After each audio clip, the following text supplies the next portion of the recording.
is the news on GRTS.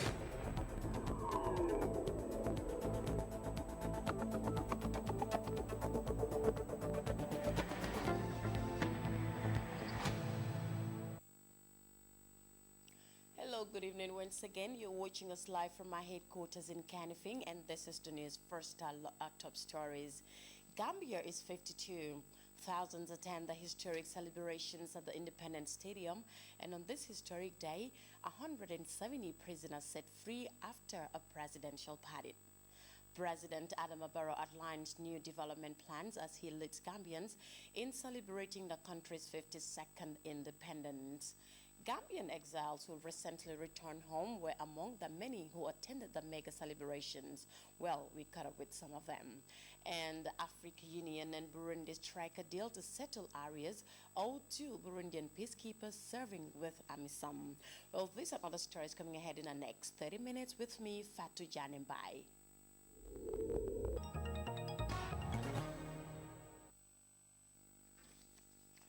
Hello and welcome to the news. To start with some breaking news that is coming in just now. Mile 2 Central Prison has been rid of another batch of prisoners. 174 have been released minutes ago and reunited with their families. The Minister of Interior, Mai Ahmed Fati, was at the gates of the sprawling facility where the prisoners were released, some of whom were on death row. Well, Abdullah Baji captured that emotional moment, and this is report. Well, I'm afraid that report will come later in the news. And thousands of Gambians have graced the country's 52nd independence anniversary at the country's main sporting grounds in Bakau. Scores of visiting heads of state were in attendance too. In what was a historic day marked by a colorful display of color, pomp, and pageantry, the President of the Republic was officially sworn in and later addressed the jubilant crowd. Mamadou Diallo has more in this report. The leaders of 6 West African countries and the vice presidents of Nigeria and Sierra Leone teamed up in a symbolic show of unity to attend the Gambia's 52nd independence anniversary and inauguration of President Adama Barrow. This historic event pulled the country together in a manner not seen for decades as Gambians flocked the Independence Stadium, sending a clear, unambiguous message that the country is poised to forge a new future under a democratic dispensation.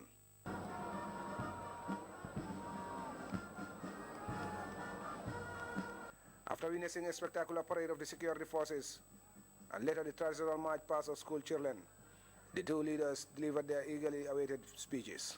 President Macky Sall of Senegal, who is in the Gambia as a special guest, spoke of the historic relations between the Gambia and Senegal, which he argued should be developed and nurtured for the benefit of the two neighbors. We are one family. What we need is peace and harmony. What we need is security and stability. What we need is development for the well-being of our people. President Adama Barrow, on the other hand, used the occasion to outline key priority areas of his government, ranging from the economy to governance and institutional and legal reforms. For the Gambian president, these are necessary if the country is to emerge from its current situation. Justice will guide our action. This government intends to maintain the spirit of national unity. The whole world supports us, and the Gambia will remain a beacon of peace and hope for others to draw lessons from. The president also focused on the importance of regional and international solidarity, which was instrumental in ensuring that the will of the Gambian people prevailed. This, he said, he will promote by engaging in the international community, particularly Senegal, to enhance development.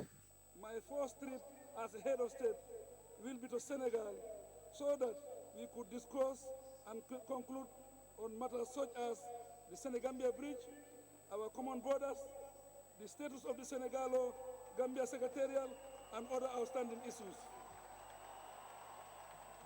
We want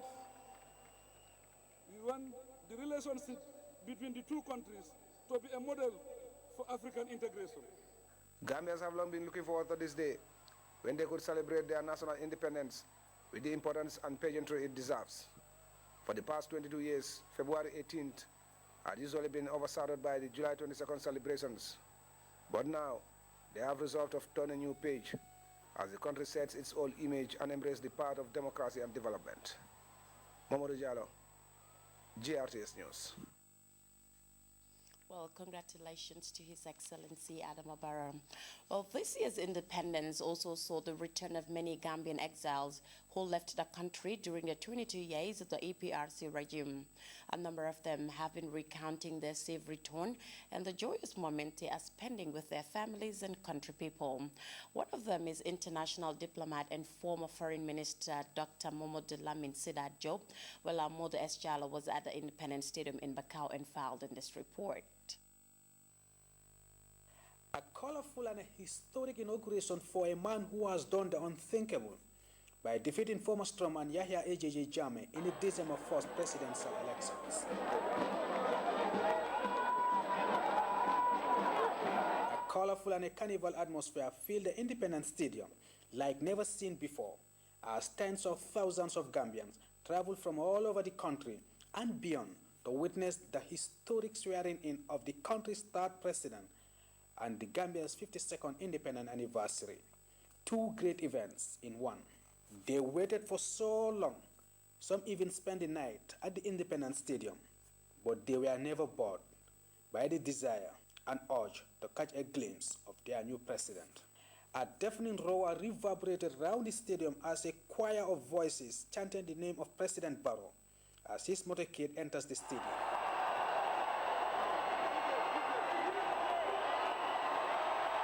The arrival of Mr. Barrow, to a rapturous welcome, set the celebrations alight.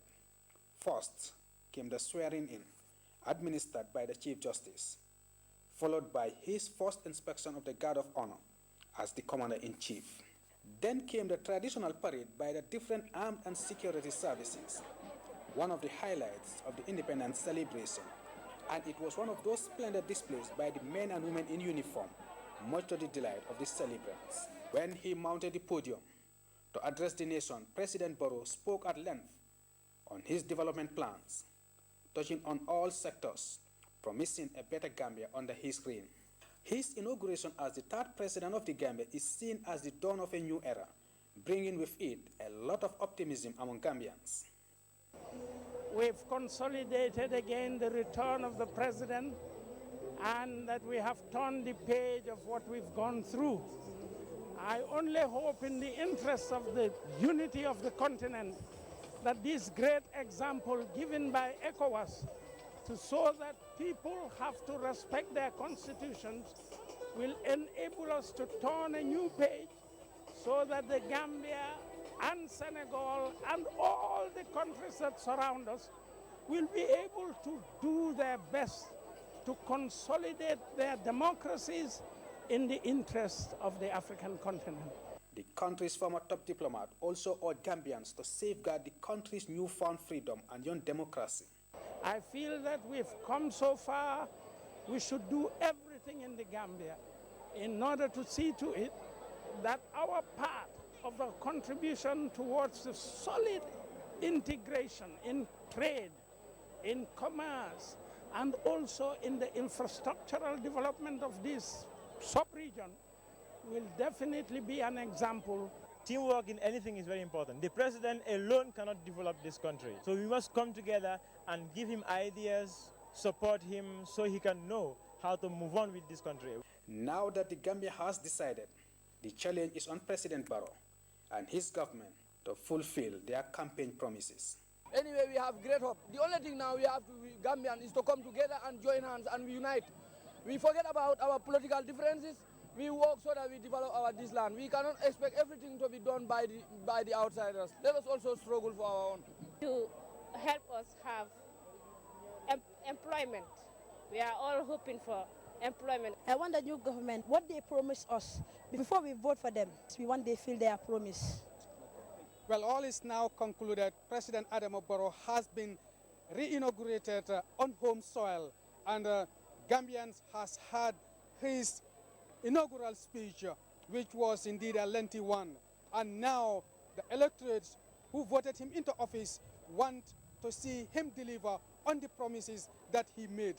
But it has been a very, very exciting, a very interesting a colorful independence celebration and also the inauguration of President Adama Barrow as the third president of the Gambia. Momodes Jallo, GRTS News at the Independence Stadium. Oh, beautiful report there. Well, still on events marking the Gambia's independence celebrations, professors and students of Gambia College and partners have gathered for a day-long symposium on the theme Democracy and National Development. Discussions, as Aminata Isanyang tells us, centered on issues of pertinent importance to the country. It was a significant platform with scores of participants drawn from various institutions, many of them current and former students and lecturers of the University of the Gambia. Commemorating Gambia at 52, topics focus on diverse areas in democracy and development, examining prospects and challenges affecting national progress. This event is timely and could not have come at a better time. As we celebrate the Gambia's 52nd independence from colonial rule, it must be noted that nothing matters more to the future of this nation than ensuring that our young men and women learn to believe in themselves, their dreams, and that they develop this capacity to question between right and wrong. Speaker after speaker took turn to hammer home the need for the enhancement of democracy and national development. Themes drawn from various outlets were discussed, expanding the interactive forum. Abubakar Dabo of GRTS spoke on the role of the media in strengthening democracy and good governance in the new Gambia. He illustrated the responsibility of every journalist, saying the media can play a role in sustaining democracy and good governance throughout the world. The growth and empowerment of the media, despite its importance, has never been a priority for most governments, especially in Africa and Asia, on the basis that it empowers the citizens to take charge of their government. Others perceive the media as the state enemy, bent on pitting the people against their government. That is why governments that use their term in office as an opportunity to personalize public wealth end up resorting to draconian and martial laws against the media and its people as a way of obfuscating their iniquities. Writer Musa Abba emphasizes the need for the establishment of a well-structured education system where students can be taught to innovate. There should be a well-structured education system. An education system not based on passing exams, as the case is now, but on structure and substance.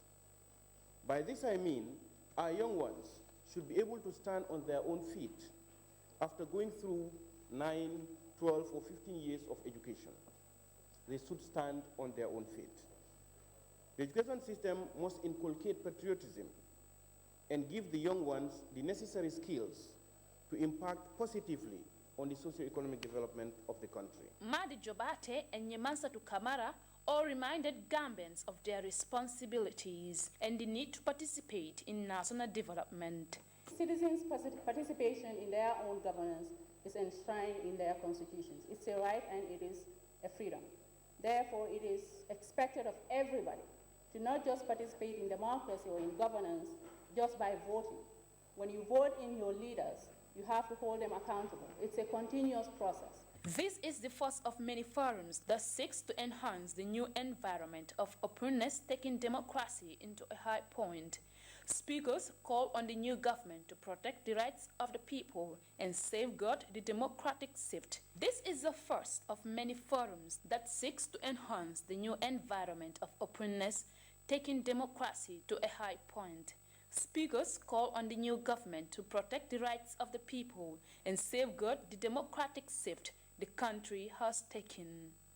For GRTS News, I am Aminata Sanyang. Well, still on the independence, Modo S. Jala spoke to people on the excitement brought about by the independence celebrations, and this is his report. From the Independence Stadium, where it is the 52nd independent anniversary of the Gambia, and also the inauguration of President Adama Barrow. And as you can see, this place is already filled up with people who want to be part of this historic moment.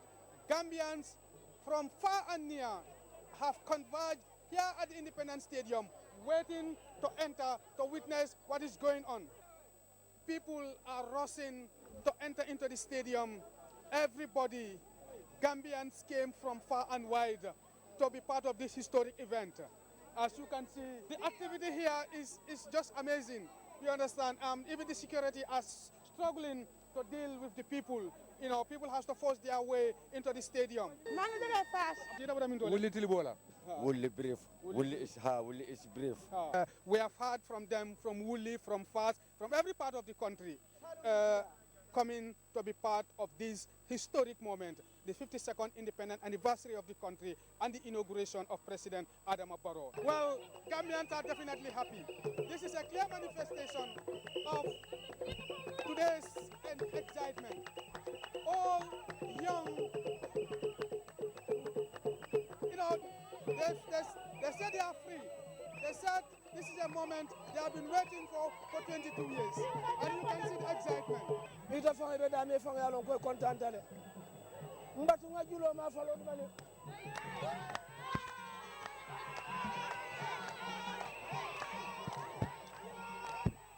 Well, there is no better way to describe the excitement than seeing it for yourself. This man dancing, happy. Everybody is happy. Something for something. Gambians are happy. That is the one word that all Gambians are saying. And you can see on the faces of everybody, all young. People came from far and wide to be part of this historic moment.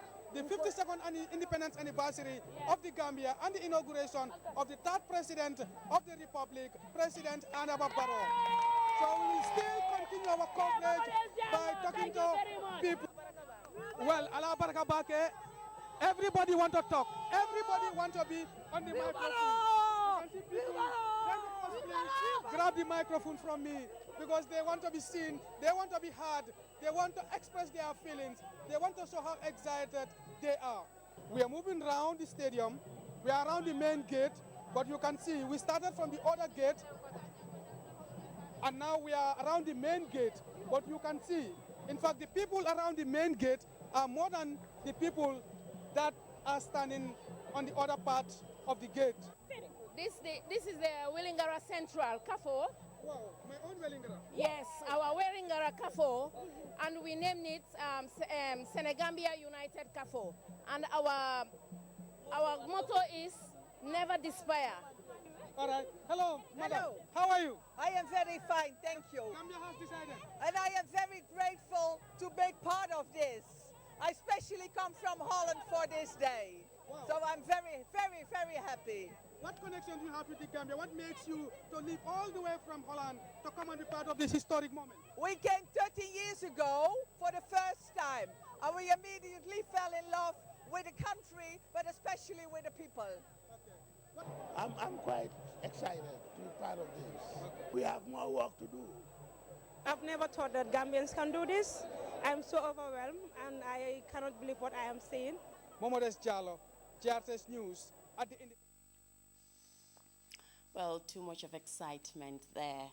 And now to the breaking news. Mile 2 Central Prison has been rid of another batch of prisoners. 174 have been released minutes ago and reunited with their families.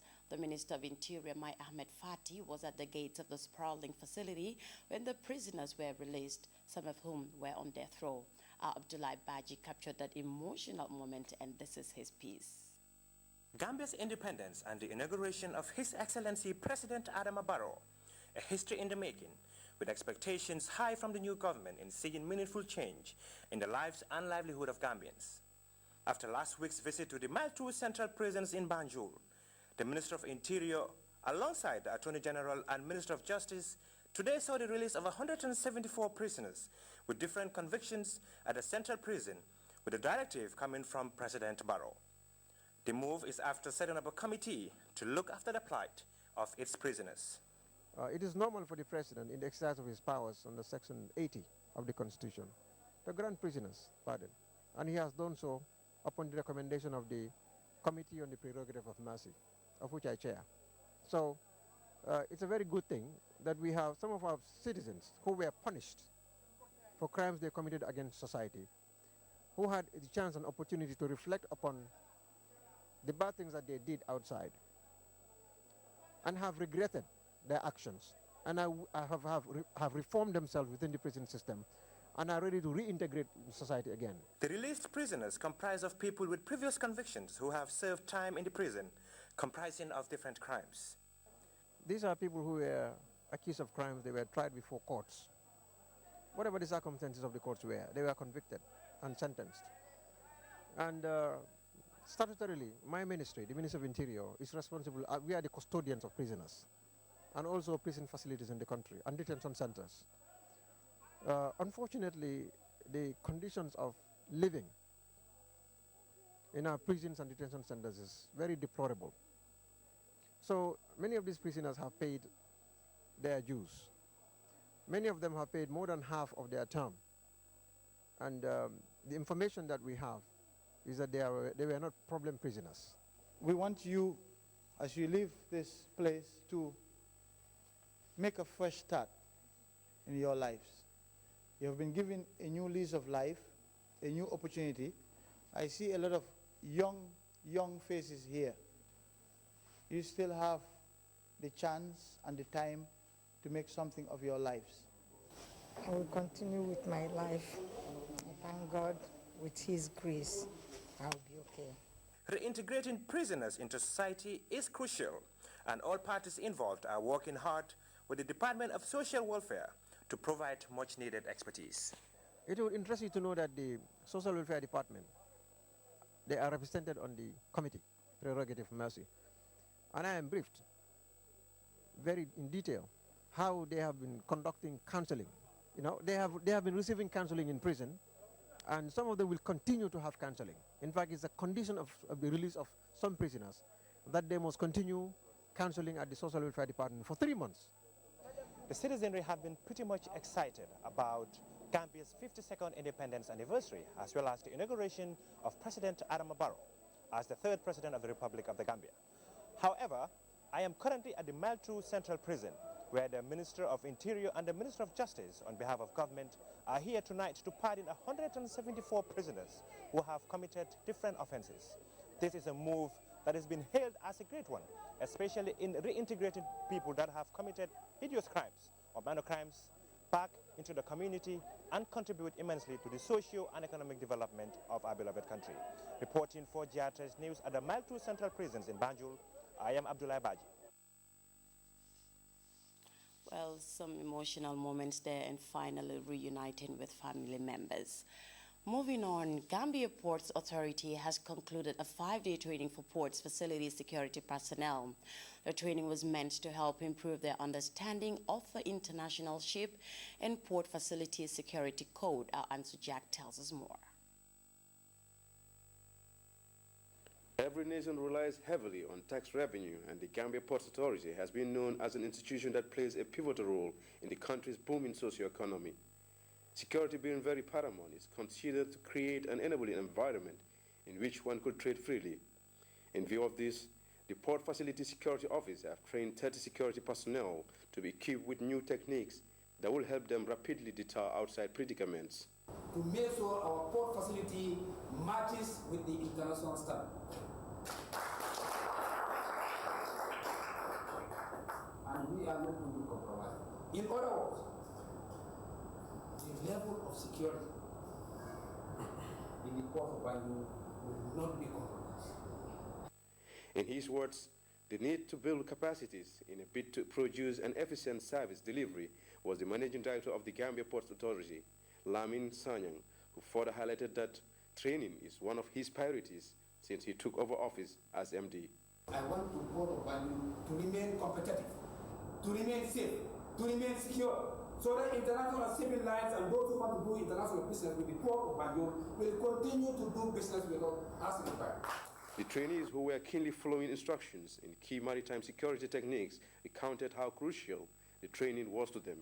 We wish to commend the management of the Gambia Ports Authority the leadership of Mr. Marvin Sanya, Managing Director, for endorsing such an important in-house training program for the benefit of the poor security. I must, first of all, register our appreciation given to me in particular and to all the participants by the management, allowing us to undergo this very important training, which is not only local but internationally recognized as the ISPS training. And I want to give them the belief that this team, this time around, happened to be the best training so far conducted since the training started. The trained security personnel are to be stationed back in their various points of duty and are further expected to effectively serve in protecting and safeguarding properties of the Gambia Ports Authority. The 5 days training ended with the awarding of certificates. Ansu Jack reporting for GRTS News.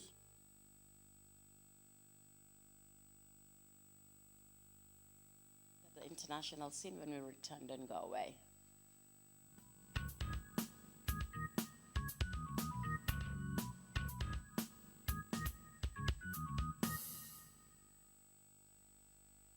Welcome back. The African Union and Burundi have signed an agreement for the payment of Burundian troops serving in AMISOM. But even if the two structured deal, earlier decision by the European Union to cut funding to AMISOM continues to haunt the operations of the peacekeepers serving in Somalia. We have details in the CGTN News report. Of the pay dispute comes as a relief following months of push and shove between the European Union on one hand and the Burundian government on the other. A bid by EU to bypass Bujumbura and pay troops made stiff resistance from Burundi. That is now in the past.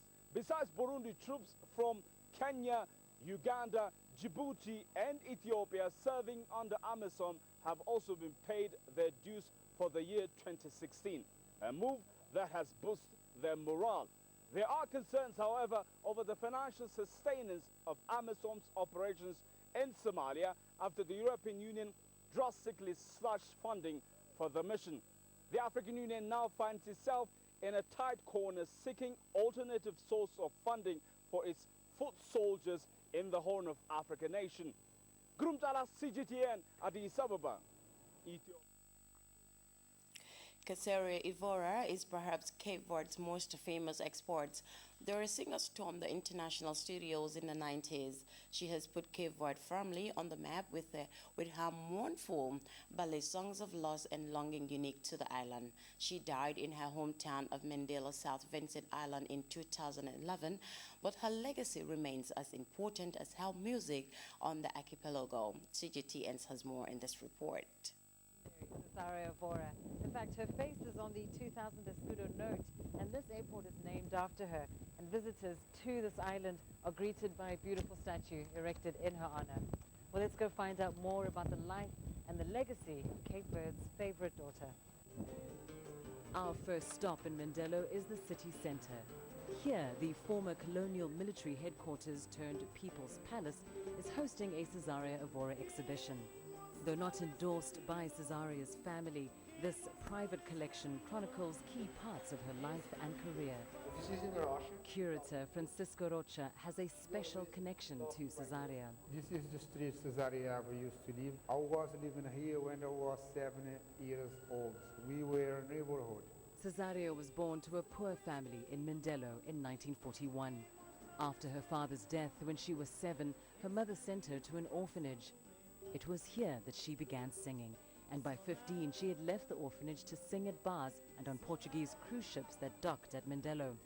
But it was a long road to fame and fortune, with years of struggle, for money and against depression and addiction.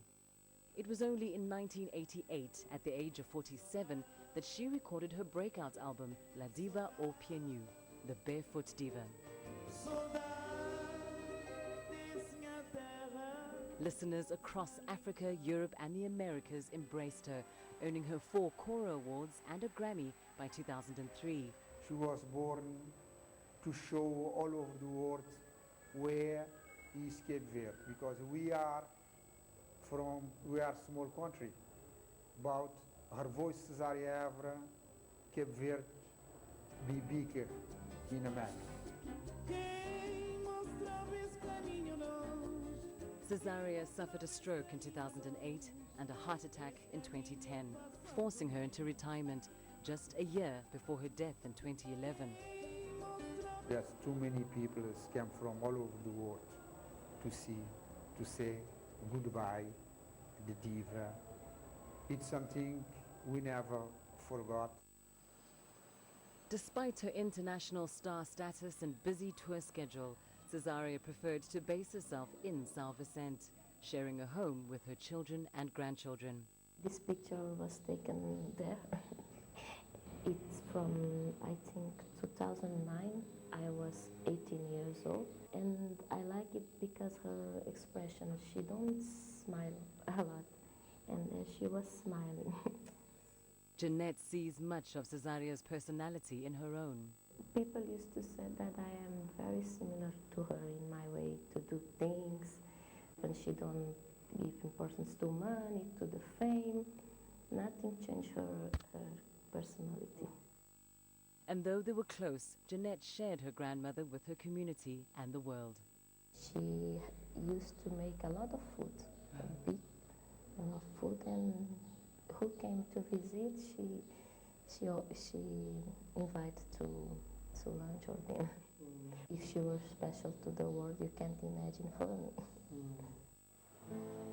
It's been 5 years since Cesaria died, but it's undeniable. Her presence lives on in Cape Verde, and she remains an inspiration to younger musicians. Cesaria puts all of her emotion, it's amazing actually, all of her emotion into the songs. Every single word that she says, you can actually hear that pain in there somewhere. That's what I aim to, be able to display that sort of raw emotion into my own music, the way that Cesaria did.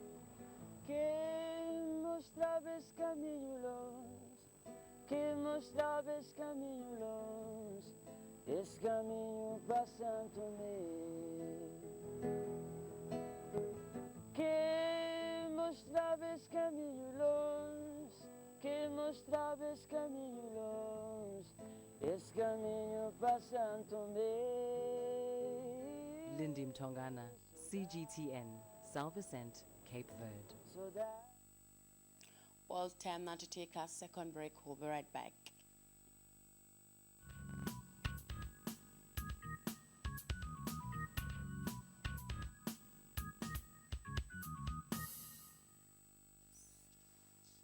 Welcome back, and that does it for this edition of the news at 10. But before we go, a quick check at our main headlines once again. Gambia is 52. Thousands have attended the historic celebrations at the Independence Stadium. And on this historic day, 174 prisoners have been released from Mile 2 Central prisons. President Adama Barrow has outlined new development plans as he leads Gambians in celebrating the country's 52nd independence. Gambian exiles who recently returned home were among the many who attended the mega celebrations. GRT has caught up with some of them. African Union and Burundi have struck a deal to settle areas owed to Burundian peacekeepers serving with AMISOM. Well, that was all in this edition of the news at 10. Thanks for the pleasure of your company from myself and the rest of the team.